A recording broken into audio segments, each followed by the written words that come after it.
Welcome back to Movie Recaps. Today I will show you a comedy, fantasy, romance film from 2011, titled Midnight in Paris. Spoilers ahead. Watch out and take care. Gil Pender is a successful Hollywood screenwriter trying to make it as a novelist, but he is struggling to finish his debut novel.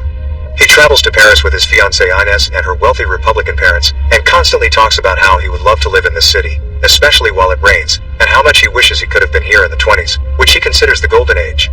Inez, however, only enjoys it as a vacation and has no interest in moving out of the US. She also thinks his ambitions are just a delusional dream.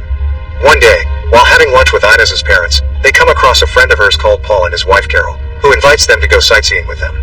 Gil doesn't really want to go, but Inez accepts anyway, and they argue about it later when they return to their room. Inez thinks Paul is brilliant and that Gil should give him his book for critique, but Gil thinks this guy is nothing but a pseudo-intellectual. Hanging out with Paul becomes unbearable for Gil. The guy never stops talking no matter the subject, believing himself to be an expert in anything even if his commentary is rather questionable. He is so pedantic that he even argues with a tour guide at the Musée Rodin, and Gil hates him, but Inez adores him. One night, she goes dancing with Paul, but not wanting to deal with him anymore, Gil decides to walk back to the hotel. Since he is a little bit drunk, he ends up getting lost and stops to rest at the doorsteps of some building when a nearby clock strikes midnight. At that moment, an old car pulls up beside him and the passengers inside, who are also dressed in old-fashioned outfits, invite him to join them. Gil gets in after some hesitation, and eventually, they make it to a party where Gil meets some notable people from the 1920s, like Cole Porter and Zelda and Scott Fitzgerald. Gil thinks all the names are a coincidence, even when they tell him the party is for Jean Cocteau, but plays along anyway. When Zelda gets bored, she convinces Scott and Gil to leave with her, and together they go to the Bricktops, where they see Josephine Baker dancing. It is then that Gil finally accepts he has traveled back in time to the 1920s. Afterward, they go to a cafe, where Gil gets to meet Ernest Hemingway and Juan Belmonte. He asks Hemingway if he would read his novel, but Hemingway refuses, saying that he should never let another writer critique his stuff. He does accept, however, to show his manuscript to Gertrude Stein, which excites Gil to no end, so he rushes out of the cafe to go back to the hotel to pick up his book, but he stops midway when he realizes they didn't agree on a place to meet. Gil goes back to the building he has come from, but instead of the cafe, there is a laundromat, which means he has come back to the present. The next morning, while Inez tells her about the fun night she had, Gil is lost in a daze, not believing what has happened to him. He tries to tell her about it, but of course, she doesn't believe him. They go shopping with Inez's mom, who indirectly calls Gil cheap, and when it starts raining, Gil tries to get them to walk under the rain together, but they hate the idea. Later in the evening, Gil takes his manuscript and Inez to the spot on the doorsteps where he was picked up last night, wanting to show his fiancée that his time travel story is true. As time passes and nobody shows up, Inez gets bored of waiting and leaves, but Gil doesn't quite give up yet. His perseverance is rewarded when the clock strikes midnight and the same old car arrives, this time with Hemingway as its passenger, who tells Gil what makes love and passion real, making him doubt his relationship with Inez. The two men arrive at their destination, where Gil is introduced to Gertrude Stein, Pablo Picasso and his lover Adriana. After scolding Pablo for not representing Adriana properly in his painting, Gertrude takes Gil's manuscript and reads the first few lines aloud, prompting Adriana to say she is already hooked on the story. Gertrude promises she will read the whole book later, but now she must talk to Hemingway, so Gil gives them some privacy and joins Adriana in another room, where they bond over their love for the older times and the arts. She tells him about all the famous artists she has dated and confesses she thinks Picasso is a very difficult man. She also encourages Gil to follow his dream to come live in Paris. When Gil returns to his hotel room a few moments later, he can't stop thinking about all the celebrities he has met, but most importantly, he can't stop thinking about Adriana. The next day, he goes shopping with Inez and her mother again and stops at an antique store when he hears some of Porter's music playing. He gets to chat with the clerk, Gabrielle, who is also a big fan. Afterward, they go to the museum with Paul, who continues to pedantically talk a lot. Inez doesn't let Gil cut in with his own opinions, but he finally gets the chance to when they find Picasso's painting of Adriana, impressing everyone by repeating the criticism Gertrude offered last night. From then on, Gil starts going back to the 20s every night, giving Inez the excuse that he goes on walks for inspiration and this is helping him write more. Inez doesn't care and spends the nights hanging out with Paul, but her parents are suspicious, and her dad hires a private investigator to follow Gil around. Gil attends tons of different parties with various famous artists and his connection to Adriana grows stronger every night, especially after she and Picasso break up. One evening, they find Zelda about to jump into the river because she thinks Scott doesn't love her and she doesn't like the way she looks. They convince her not to do it, and Gil offers her some Valium, which he has been carrying around because he has been having panic attacks that he is sure will go away after the wedding. Adriana is disappointed to hear he is engaged and asks him about his fiancée, but when Gil starts telling her about Inez, he realizes they don't have much in common and their relationship is in shambles.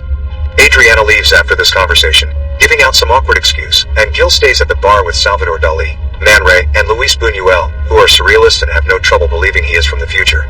Dali tells him he has sad eyes, and Gil explains he looks sad because he is struggling with being engaged yet loving a woman from the past at the same time. The following morning, he tries to get Inez to stay in bed with him for some intimacy, but she is more interested in not being late for her meeting with Paul. Instead of joining them, Gil visits the tour guide from the museum that Paul corrected the other day and asks her about Rodin's relationships, hoping to get some inspiration to solve his love troubles, but there are no magical answers waiting for him. Unaware that the detective Inez's father hired is following around, Gil continues to go on his night escapades in the 20s, and one evening, he learns from Gertrude that Adriana has flown to Africa with Hemingway. She also tells him that she has read his book, and while he has some good ideas, he needs to stop being such a defeatist. When the weekend comes, he ignores Inez's plans because he wants to stay inside writing. He does go out once, however, to visit Gabrielle's shop and buy a Porter record from her. He also stops by a bookstall and finds Adriana's old diary, which he gives to a translator so he can find out what it says. After expressing her love for Paris and chatting about her affairs with various famous artists, Adriana confesses that she is in love with Gil and has had a dream of him gifting her earrings before making love to her. Inspired by this revelation, he goes back to his hotel room to change into nicer clothes and prepare a gift for Adriana, which consists of stealing some earrings from his fiancée. But when he's about to leave, Inez and her parents show up, having canceled their plans because her dad has chest pain.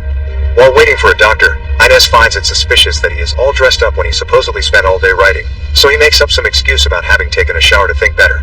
She also realizes her earrings are gone and believes the maid stole them, so before she calls the hotel employees to report her, Gil rushes to the bathroom and pretends to have found the earrings there.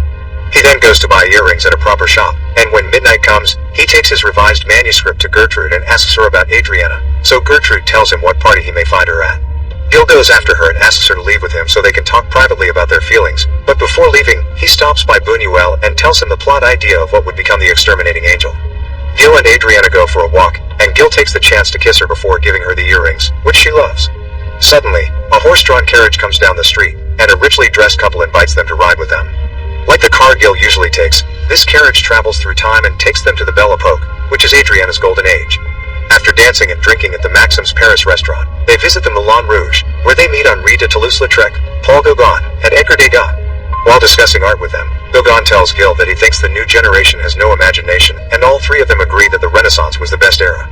When they offer Adriana a job to design clothes for the ballet, Gil takes her aside to speak privately. Adriana doesn't want to go back to the 20s, because this is the perfect era for her. The 20s are the present and therefore dull. Gil finally confesses he's from a different present and that, thanks to having heard the artist talking about the Renaissance, he is having a little epiphany right now. If they stay in the past, that past will become the present and therefore it will become dull as well.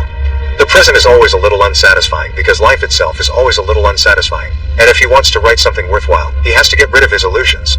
Adriana doesn't get it and still wants to stay here, so she kisses him for the last time as a goodbye. Gil goes back to Gertrude, who is very happy with the changes he's made to his manuscript and thinks he is on the right track for a great novel. She also informs him Hemingway has read the book as well and thinks it is good, but he has one plot suggestion. He can't believe the protagonist can't see his fiancée is cheating on him with the pedantic guy. Since those characters are obviously based on his personal experience, hearing this upsets Gil deeply, and the next morning he confronts Inez about it. She denies it at first, but since Gil doesn't believe her, she ends up admitting that is true, she did cheat on Gil with Paul. This is the final proof of them not being good for each other, so Gil decides not to go back to the USA and break up with her. As he is leaving the room, Inez's parents arrive, and her father tells her he knew Gil was up to something because the detective he hired saw him get into a mysterious car every night. They never learned where he went though, because the detective suddenly disappeared. It turns out the man got stuck in the Versailles of Louis XIV. Gil spends the rest of the day walking around Paris, and when night falls and the clock strikes midnight, he bumps into Gabrielle by the Seine. He offers to walk her home, which she accepts, especially when it starts raining. The two of them leave together, bonding over their shared love for Paris in the rain. Make sure to subscribe and turn on notifications so you can watch more videos like this. Thanks for watching.